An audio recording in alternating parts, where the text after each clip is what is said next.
That ought to put us into the right mode here. So anyhow, earlier folks were very kind to be able to mention that they were looking forward to the ROI of user-centered design. And that is really key, in my opinion, on there's so many things that people want to do, and be able to convince management about why UX is really important, but the dollars and cents part is really where it comes to, the rubber meets the road on that one. So as I go through here and talk a little bit about, in this presentation here, what I'll be covering is a little introduction and background, because I'm not assuming that everybody attending is actually a CUA.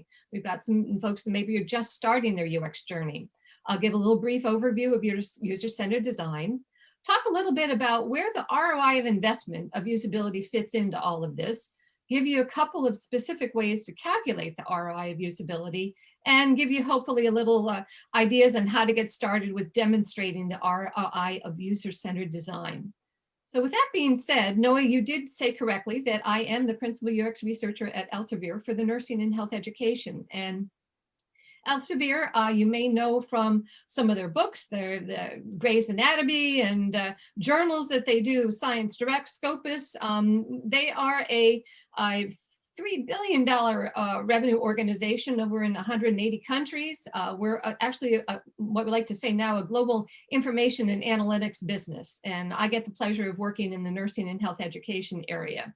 So I had the pleasure to be able to be Global Director of Training and Certification at HFI for many years, and just absolutely loved it, and absolutely loved being able to teach folks about user-centered analysis and helping to work on the exams. So with that, I can bring some experience that I've had prior to that in the field of user-centered design, all about making it easy for people to use technology. So reminder for some folks, a little bit down memory lane here, but this might actually be new for some folks, is that reminding you that the characteristics of usable interfaces, they're easy to remember, easy to learn, they're efficient to use, and they're satisfying and they're fun to use. These are kind of the overall characteristics that we would want to focus on. And one of the things that is comforting is that there is actually an international standard for user-centered design, ISO. Actually, they call it human-centered design. And it's all about that actively involving users to achieve this human-centered design. You've got to understand the user requirements, the tasks, the environments, very holistically. And in doing that, you want to make sure that as you're designing your interfaces, that you're appropriately allocating functions between users and technology, not having users do calculations where really the technology should be adding things up and doing things for you. Because Agile has been mentioned a couple times in today's presentations, is that whole process of iterating design solutions. When folks are working in Agile environments, of which I am at Elsevier, that whole iteration of design solution means that you're kind of getting closer and closer and trying to make sure that you're not making bad guesses at the beginning, but you're iterating your design solutions using prototypes, things to help you get closer and closer to what that ideal solution is. And then ultimately, you're validating and testing that with users. So to do this, you've got to have a multidisciplinary design team. You've got to have a number of folks that are specializations that we can kind of bring together. And I definitely agree with Rich in his presentation about how it's important it is to talk with these other folks and make sure that you're bringing them in together and strategizing, because truly it does encompass the entire user experience. So in focusing on the usability criteria, and we're going to kind of get into these a little bit more, it's all about measuring and improving these items. And I'll say it once, and I'll say it actually several times, is that management measures what matters. So that's why we have to do this. It's not just that we know doing usability and user experience is the right thing to do for our users. It's we've got to measure it and make sure that we can help management understand that. So the things that we would be looking at, can users achieve what they need to do? Is it an easy to use interface? Can they learn it fast if they've never seen it before? Is it efficient? And oftentimes that's especially true when you're dealing with internal facing systems and applications. How quickly can the users complete their tasks? Also, if somebody does something relatively infrequently, can they remember when they have to go back and do something without searching in the interface and looking around and getting frustrated? So is it memorable? We want to definitely prevent errors so that users complete their tasks without making errors. And actually, satisfaction. Do users enjoy using the interface? That's part of our responsibility too, to focus on all of these different pieces.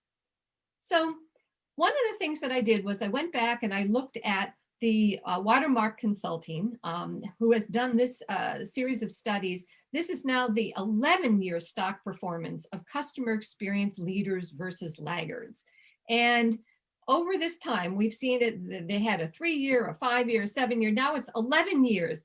And it still proves that customer experience leaders provide solid return on investment. Their cumulative total return, you can see with customer experience leaders, higher than the Standard & Poor 500 index, and of course, higher than the CX laggards, those companies that don't quite get it. And a little reminder that I am definitely sharing the PowerPoint, so I know that I've got the links in these, and don't worry about it, because when you get this out, you can see and read the links and go to them. But the point being here that we realize that those companies that get and understand customer experience, they provide a solid return on investment, and that's what gets management's attention. That's what gets the attention to hopefully fund the UX work that you're going to be doing. Another interesting one from the Temkin group, and again, realizing it's a little bit small, so I kind of put some of the things on the screen here, that this shows some revenue from improved customer experience. The additional revenues over 3 years for a typical company in each one of these industries: car rental, fast food, hotels, supermarkets, etc. These ones that had $1 billion in annual revenues. And the Temkin group has gone out, and their base was 10,000 US consumers when they were doing this research. So even a moderate increase in customer experience generates an average revenue increase. Here for these companies, very large, but it shows the increase. This gets management's attention. So I'm going to spend quite a bit of time on this particular slide, though, and being able to say, how do you measure the ROI of usability? Again, down memory lane here a little bit. For those folks who've had the user-centered analysis class, these are the key items of what criteria you use when you're trying to measure return on investment. So let's dive into each one of these a bit more here. The conversion rate. Well, let's think about that. Right now during the pandemic, a lot of companies are wanting to make sure that they sell. They may not even been online previously, maybe some mom and pop organizations, but they're trying to convert. And so you want to measure the number of customers, of visitors who actually buy. And that conversion rate is very interesting. Folks may not remember years ago with Amazon, when they had that part in their checkout process where you were almost to the very end of the checkout and paying for your cart, but there was that one screen they had, and it said, well, you can review this order before it's final, was that little word that they had underneath the button. That made a huge difference for Amazon, because people were afraid at that point to go to that next screen. Well, adding that wording made people feel comfortable that they were then going to be able to go on and properly pay for, and it wasn't that their credit card was going to be used at that point. So little tips like that can actually make a big difference. Now, the average order dollar or net dollar per visitor. Think about, once again, e-commerce, and examples here where if you've got somebody who puts something into their cart, but you're wanting to hopefully measure the increase. There was a great example that HFI had of a change that they had put onto the site for Staples, and that change that was implemented actually meant that more people were putting more into their cart and buying more because of the increase in the usability. So it can make a big difference. Increase in pages viewed. That actually can relate to both nonprofit as well as for-profit. And if you think about pages views and measuring that, well, one of the things that Elsevier has done is, for this COVID-19, we have put out a free page about the COVID-19 research. And so to measure that, that would be a great way to be able to just measure the increased pages views. Museums, nonprofits that like to be able to measure things, they're not selling anything necessarily per se. So that would be a great one to use. Decrease in drop off. Well, that works again, both for profit and nonprofit. And think about the decrease in drop off where you have a better call to action. And with that call to action, there is an example, I believe, I've read here that one of the companies, it was an e-commerce company, had a mobile interface, and their call to action for the buy now was at the top, and it was kind of hidden under the people had a little bit of banner blindness. It was up at the top, not where people normally expected it to be. Well, usability, they moved it down below the information, below whatever it was people wanting to buy. And amazingly, or so not so amazingly, that people then actually were clicking through. And I think the numbers on that was again, a huge company, 500 million. It made a huge difference in that particular organization. So let's talk about another one here, the decrease in the number of calls to the help desk. Well, that oftentimes is applying to applications, transactional sites. Think about maybe your Department of Motor Vehicles and people wanting to re-register their car to do that. Well, if they're having problems, they're going to end up calling. That's going to cost the organization money. So you want to reduce the number of calls coming into the help desk. About training. Well, we know training is important, but if you can reduce the amount of training in terms of days or hours, that is also a way to measure the return on investment of usability. In that, oftentimes, if you can reduce the training, companies like, say, pharmaceuticals, GSK, J&J, they've got internal processes that they need to train their staff on. If you can reduce the amount of time that needs to happen, then you're saving the organization money. Or externally, companies like Oracle and being able to hopefully use the Oracle interface better. Well, if it's better designed, then it doesn't require as much training for the users to use it. Another one, increase in usage. How can you get people to use it more? Well, that usability definitely, in my opinion, is where Zoom totally ate WebEx's lunch, because WebEx was what we had used for years.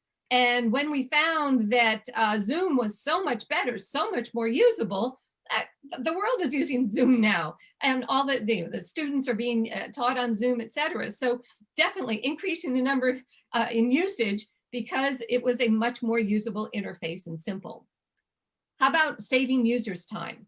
Well, often, again, that may be more of an internal measure where if you're Citibank, you're being able to have your employees working on something, an application internally. If you can save time on that, save number of minutes, et cetera, that's going to pay off. Or your intranet, if it's run and designed more efficiently, more usable, that's going to save users time as well. So the other one, saving programmers time. Now, it depends on the organization that you work in, but thinking about saving the programmers time, that's a point where you might be in an organization like Oracle or some large one where the programmers rule the roost. And if you can save a little bit of programmers' time, management will love you on that. And then last of all, error reduction. Well, here an example of, once again, thinking about what's the cost of an error. And we think about things like the census, which was done recently here in the US, and the reporting systems that folks needed to use for that. All of these add up to making sure that if you can reduce the amount of errors, you can save the organization money, management will very much be tickled by that and will pay attention. So a long list there, but I wanted to go into some specific examples here because these are the key things that you want to pay attention to. Now, one of the things that was, again, down memory lane here was when I first taught the user-centered analysis course, we actually handed out calculators. We didn't need to do that anymore when HFI put the calculators online. I'm going to go into two of them here. Here are the calculating increased productivity. As we look at it, there is an increased efficiency by 3 seconds for a given page. And there's a formula for it, but we don't have to do the hard work anymore. We can actually go out to HFI's site, and there's a calculator there, which I have put in the number of users, 500. And again, this is for a relatively small example here. Uses per day, say 50 uses per day, because maybe this is an example of where somebody is needing to use this page. Maybe it's an example of that they had a drop down or a long scrolling page, but man, if you could just save 3 seconds of efficiency, because these people need to use this page, and 230 days a year, getting rid of all of the holidays, vacations, et cetera, like that, 8 hours per day. Annual salary, I will speak a little bit about that again, global reach here, that may seem low to some folks, it may seem high to other folks too. So the annual salary, improvement cost, that's how much it costs for you to be able to make the improvement to the interface. And because of this, there is an expected project life. Typically with technology ones, it's maybe 3 or 4 years. You calculate that and you see the return on investment, very big. So even small increases, if you've got a lot of users or uses per day, can really gain a lot. One other example I'm going to show is the calculating the reduced reliance on help desk. This one happens to be a big example here. 5 million calls to the call center per year. Something like maybe what's happening at USAA, an insurance company, or Allstate. And if you could reduce that call volume by designing something in the interface to make it more efficient, easier for the users, you could actually have an influence on how long the calls are, and reducing perhaps it by 4 minutes. So once again, the numbers presented here and showing the calculations on that.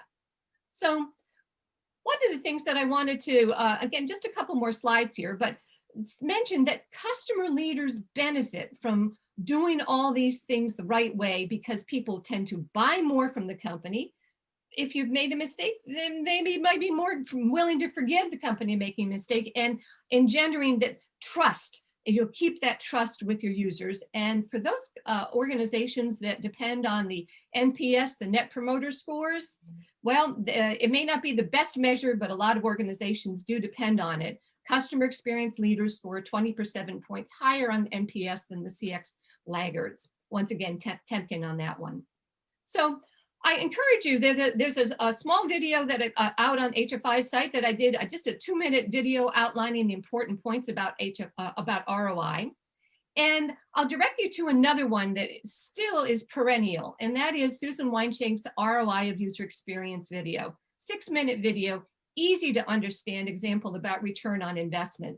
The main points talked about in it is that because of these top 3 reasons that products fail, badly defined user requirements are one of the top reasons that these products might fail.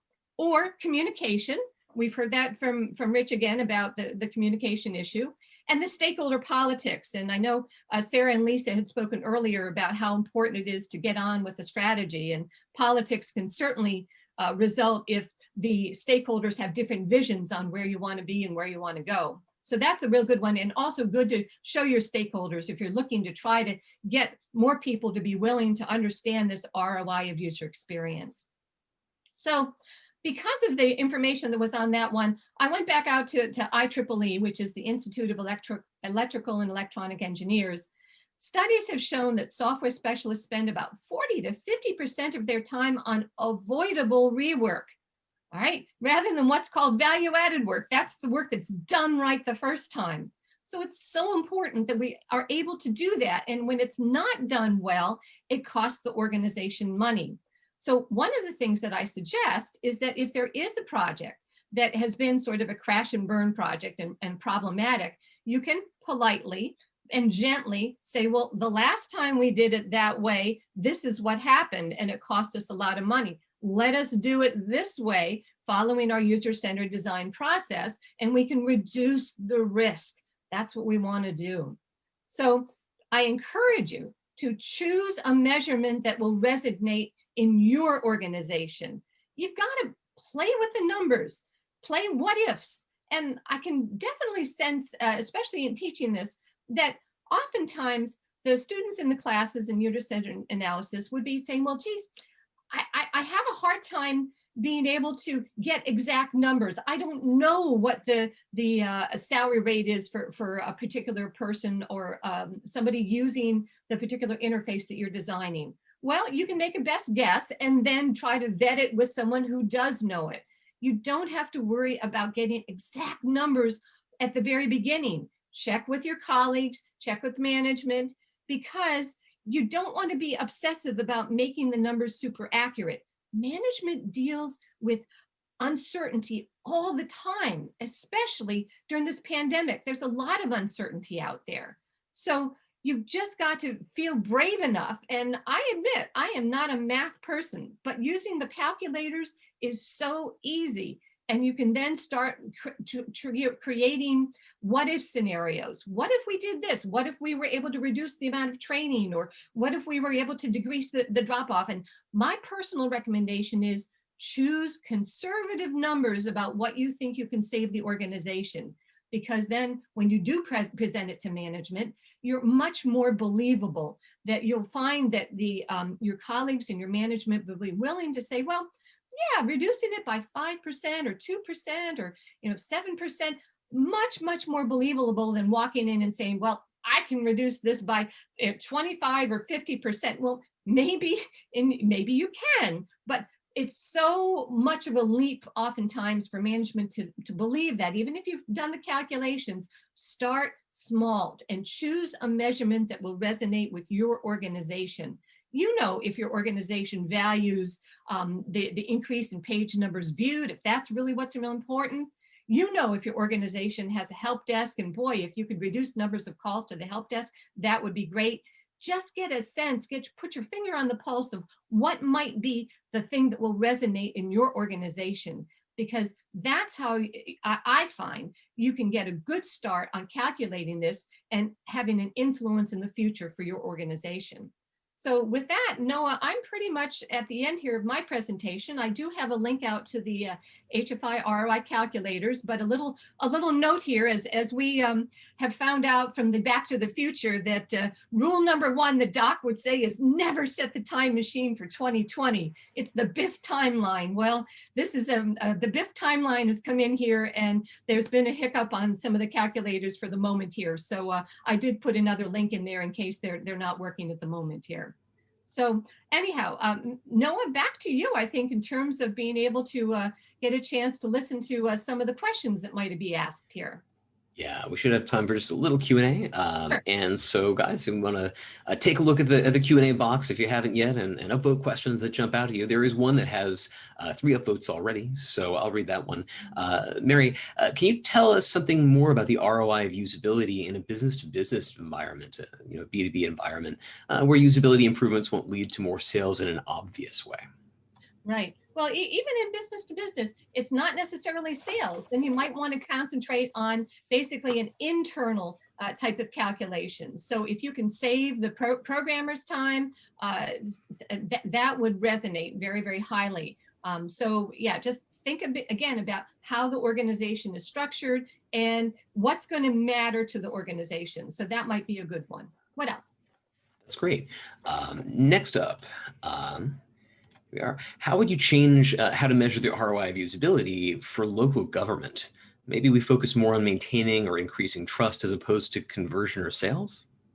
Certainly, there are other measures beyond just the ones that we had listed, but yes, and oftentimes when you're dealing in governmental organizations, they're not selling you something, but they want to have people view things or download them. So if you have a number of downloads, if there is a particular paper or something that the governmental organization wanted people to see, and you could count those downloads, that would be a way of measuring it. Cool. What else? Maybe time for one more. Sure. Is there a way to measure the trust a user has in a product or an organization? Measuring trust. Wow. I would say that when you look at the one slide I had up earlier that talks about good organizations that definitely want to do right by their users, are going to do better. One of Elsevier's top operating principles, the number one on the list here, is we put ourselves in our customers' shoes. When users understand and truly feel that trust is there and that the organization has the user's best interests at heart, that I think is a way that users will get a sense about that trust. So it's not necessarily an easy thing to measure per se, but it will resonate in terms of the business that the company does. Awesome. Yeah, I don't mean to intrude, but I might add that there are some kind of trust-oriented kinds of surveys you could use. The other thing is we have the trust scorecard in the PET class, although the trust scorecard is not a heavily validated kind of a metric so much as a tool for measurement, but worth noting. Thank you. Maybe time for one more quick one.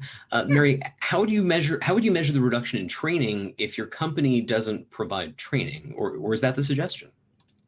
Well, good question there. Well, if the company is not providing training, and if you're speaking about something that's internal, then you can measure how long it takes somebody to work on a particular interface and do the tasks that they need to do.